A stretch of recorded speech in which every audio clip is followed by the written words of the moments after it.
ప్రభువును రక్షకుడైన యేసుక్రీస్తు పరిశుద్ధ నామమున ప్రియమైన సంగమ పిల్లలను బిడ్డలారా ఉదయకాల సమయం దేవుని వాక్యం ధ్యానించడం ముందుగా ప్రార్థన చేసుకున్నాం. ప్రార్థన.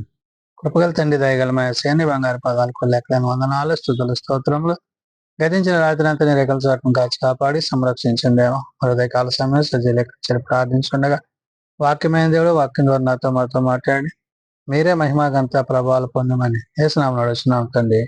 ఆమేన్.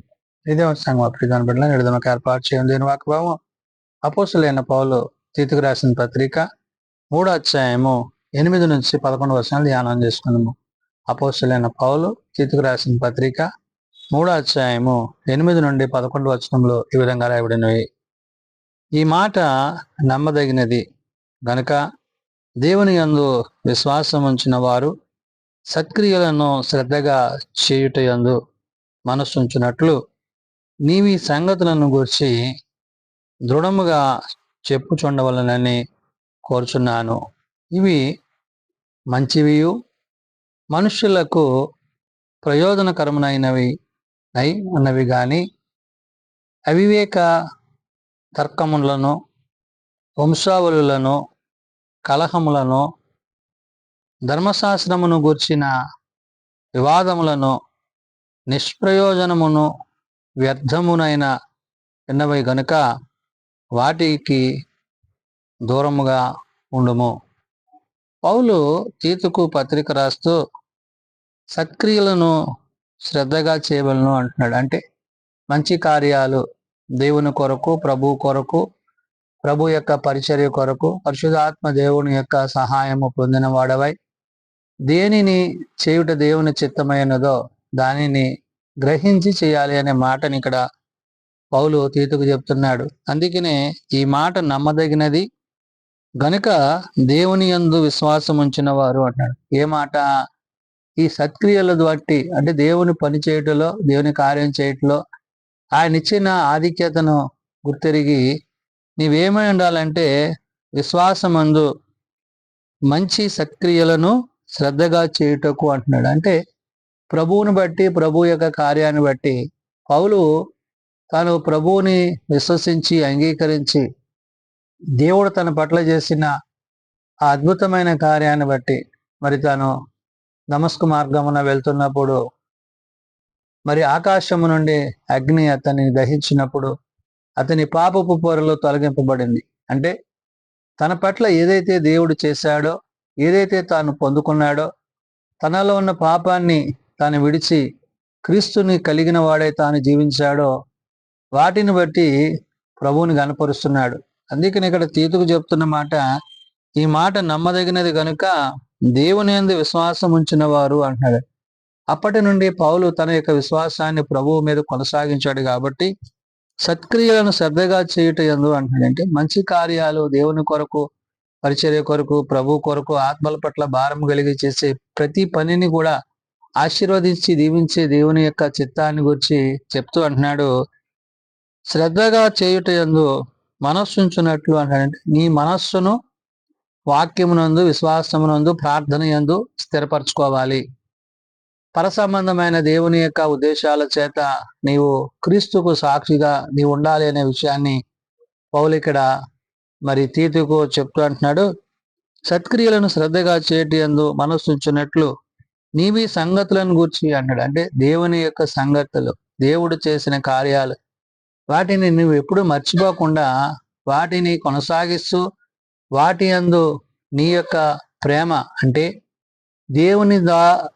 దేవుని యొక్క చిత్తాన్ని, దేవుని యొక్క ఉద్దేశాన్ని కలిగిన విధానములో మరి ఆత్మల పట్ల భారం కలిగి నువ్వు ఏమైతే ఉన్నదో దాని గురించి ఇక్కడ తీతుకు పౌలు చెప్తున్న మాట, నీవి సంగతులను గూర్చి దృఢముగా చెప్పుచుండవలెనని కోరుచున్నాను అంటాడు. అంటే దేవుని యొక్క కార్యాలను గూర్చి అశ్రద్ధ చేయక, ఏదైతే దేవుడు మేలు చేశాడో ఆ మేలుకు ప్రతిగా నీవు పూర్ణాంగీకారంతో, పూర్ణాత్మతో దేవునిని సేవించేవాడుగా ఉండాలి అంటున్నాడు. ఇవి మంచివియు మనుష్యులకు ప్రయోజనకరమైనవియునై ఉన్నవి కానీ అంటున్నాడు. అంటే ఇవి మంచివి, మనుషులకు ప్రయోజనం. అంటే వారి ప్రవర్తన మార్చబడతాది, వారి ఆలోచన విధానం మార్చబడతాది, వారి క్రీస్తులో ఎట్టి రీతిగా జీవించాలో తెలియజేయబడుతుంది. అంటే మారు మనసుకు తగిన సూచనలు మరి దేవుడు వారి పట్ల జరిగిస్తున్న విధానాన్ని పౌలు ఇక్కడ తీతుకు చెప్తూ అంటున్నాడు.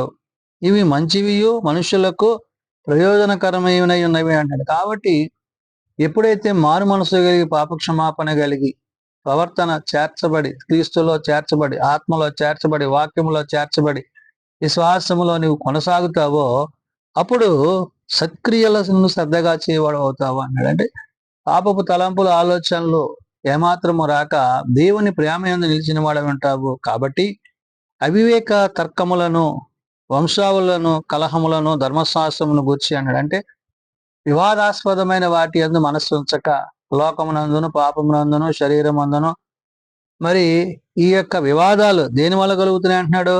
అవివేక తర్కములను, వంశావులను, కలహములను, అంటే వంశాల గురించి, వారి వంశాల గురించి, వారి యొక్క కుటుంబ వ్యవస్థల గురించి ఈ వివాదాలు ఉన్నవే వాటికి ఏమాత్రమును చోటు ఇయ్యదు అంటున్నాడు.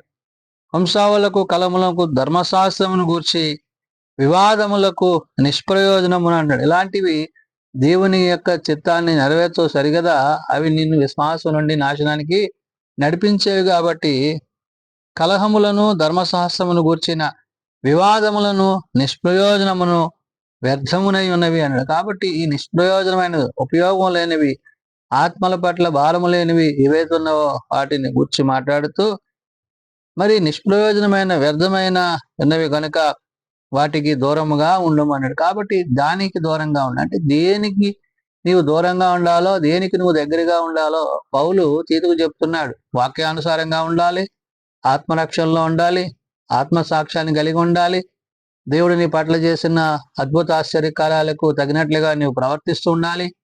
కానీ ఈ లోక మర్యాదను అనుసరించి వంశావళుల గురించి, కలహాల గురించి, వివాదాలకు మరి ధర్మశాస్త్ర సంబంధమైన వాటి యందు వివాదానికి నువ్వు చోటు ఇవ్వద్దు అంటున్నాడు. అంటే భూ సంబంధమైన వాటికి ఏమాత్రమును మనస్సును చోటియక గనుక వాటికి దూరంగా ఉండు అంటూ మత భేదములు కలిగించు మనుష్యునికి 1-2 మారులు బుద్ధి చెప్పిన తరువాత వానిని విసర్జించమన్నాడు. అంటే ఎవరైతే వివాదాలకు చోటిచ్చేవారిగా, అంటే వారు నీతో వాదనలు చేసేవారిగా ఉంటారు, అట్టి వారికి నువ్వేమవ్వాలా, దూరం అవ్వాలి. అంటే విద్వేషాలు గుర్చేవారు, మతభేదాలు కలిగించేవారు, మనుష్యులను 1-2 మార్లు అంటే వారు తమ మతమే గొప్పదని, తమ ఆలోచనలే గొప్పవని, మరి వారు వాక్య విరోధంగా ప్రవర్తించే విధానాలు ఉంటేవే వాటి యందు నువ్వేమవ్వాలంటే వారికి దూరంగా ఉండాలంటున్నాడు. అటువంటి వారితో నీవు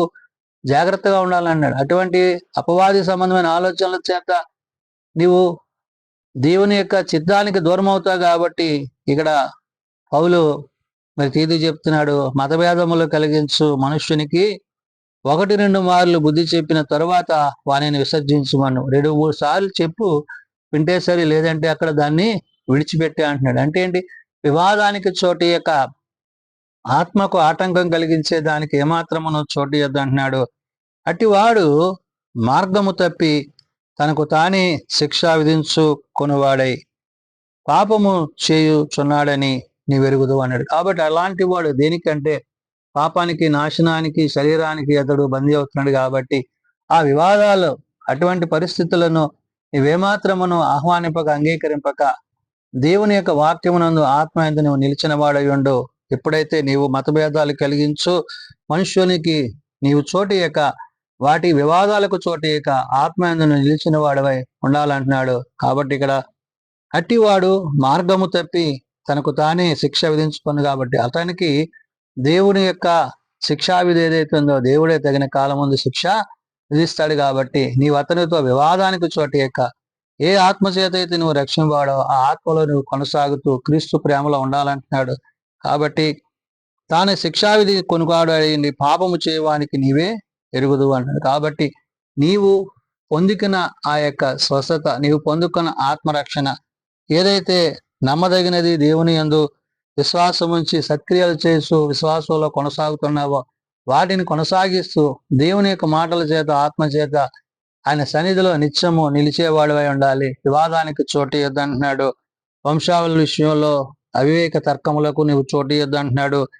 మరి ధర్మశాస్త్రం చూచిన వివాదాలకు, నిష్ప్రయోజన వాటికి వ్యర్థమైన వాటికి చోటు ఇద్దాండు, వాటికి దూరంగా ఉంటాడు. కాబట్టి ఈ భూ సంబంధమైన వాటి యందు మనస్సు ఉంచక ఆత్మ సంబంధమైన వాటి యందు మనస్సు కలిగితే, సత్క్రియలందు శ్రద్ధగా చేయవాడవైతే తప్పక నీవు ప్రభువులో పరిశుద్ధాత్మలో కొనసాగింపబడబోతావని ఆనాడు పౌలు తీతుకు తెలియజేస్తూ, ఇదే విషయాన్ని నేడు సార్వత్రిక సంఘం కూడా గుర్తెరిగి ఏది మంచో ఏది సత్యమో దేవుడు దేని యందు విశ్వాసం ఉంచమని చెప్తున్నాడో వాటి యందు మనస్సు ఉంచి వివాదములకు చోటు యొక్క ఆత్మ యందు నిలిచిన వారమే ప్రభు యొక్క రాకడ కొరకు సిద్ధపాటు కలిగి ఉండవాలని పరిశుద్ధాత్మ దేవుడు భక్తుడైన పౌలు ద్వారా తెలియజేస్తున్న మాటలు ప్రార్థన చేసుకుందాం. ప్రేమ నమ్మకం కలిగిన మా తండ్రి, కృప కలిగిన దేవ, అవును నాయన, ఆత్మతో సత్యముతో నిన్ను ఆరాధించుటకు, సేవించుటకు, ప్రార్థించుటకు మాకు నేర్పించండి. అవును నాయన, ఒకప్పుడు హింసకుడు, దోషకుడు, హానికుడైన పౌలు నాయన మరి సౌలుగా ఉన్నప్పుడు నాయన మరి దమస్కు మార్గమున నీవు తనను దహించినప్పుడు అతని పాపపు పరులు తొలగింపబడి ఆత్మయందు నిలిచిన వాడే, అయా సత్క్రియల చేత కృప పొందిన వాడే ఆ కృపను కొనసాగిస్తూ నేడు తాను పొందుకున్న రక్షణను గురించి తీతుకు తెలియజేస్తున్నాడు. అంత మాత్రమే కాదు నాయన, నేడు మేమును ఒకవేళ లోకముతో పాపముతో వివాదాస్పదమైన మాటలతో మనస్సు కలిగి ఉంటున్నామో అటు వాటిని దూరపరుచుకొని నీ ఆత్మయందు నిలిచిన వారమే సమాధానముతో నెమ్మదితో నీ జీవం కలిగిన మాటల చేత జీవిస్తూ అనేకులను జీవింపచేయటకు సహాయం దయచేయండి. బలహీనలను బలపరచువాడు, రోగులను స్వస్థపరచువాడు, ఎవరైతే నాయన ప్రార్థన అవసరాలు కలిగినారట్టి వారిని నీ సహాయం అనుగ్రహించండి. చిన్న బిడ్డలు, యవనులు, పెద్దలు, వృద్ధులు ప్రతి వారిని పేరు పేరున దీవించి ఆశీర్వదించండి. జీవం కలిగిన నీ మాటల చేత జీవింపజేసి కృపవేంబడి కృప చేత కాపాడండి. నేడిదిన పరిచర్య అంతట్లో నీ తోడ్పాటు తోడు దీవులు తెచ్చమని మేలైనది మాకు అనుగ్రహించి నీ అందు విశ్వాసంలో కొనసాగుటకు, నీ నిత్యరాజ్యంలో చేరటకు అట్టి కృప దయచేయమని యేసునామమున అడుగుచున్నాము తండ్రి, ఆమేన్. పరలోకమందున్న మా తండ్రి, నీ నామం పరిశుద్ధపరచబడుగాక, నీ రాజ్యం వచ్చుగాక, నీ చిత్తం పరలోకమందు నెరవేర్చినట్లు భూమి మీద నెరవేరుగాక. మానవ నాడు మాకు దయచేయము, మెడల ప్రార్థన చేసిన వారిని మేము క్షమించిన ప్రకారం మా ప్రార్థనలను క్షమించము, శోధనలు తేకాల్సిన తప్పించము. రాజ్యము, శక్తి, మహిమ నిరంతరము నీవేనవు తండ్రి, ఆమేన్. పరమతైన దేవుని ప్రేమ, ప్రభువైన యేసుక్రీస్తు కృప, ఆదరణకర్త అయిన పరిశుద్ధ ఆత్మ సహాయము సదా తోడేయండి సంరక్షించునుగాక. ఆమేన్.